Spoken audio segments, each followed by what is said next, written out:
How to edit a drop-down list in Excel. Hi everyone, it's Sophia to assist you today. Without any delay, let's jump right in. First, simply as you can see, I have only 3 options on my drop-down list. So to edit it, I added new name. To add this on your list, simply go to data on top and then click on data validation. In here, simply select all 4 names you want to edit. After that, press on OK, and then again go to drop down list and you will be able to edit the 4th new name as well in this way. This is how to edit or drop down list in Excel. Thank you for joining me today. If this video helps you out, please leave a like and subscribe for more.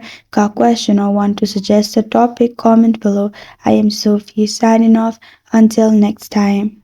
Thank you for watching.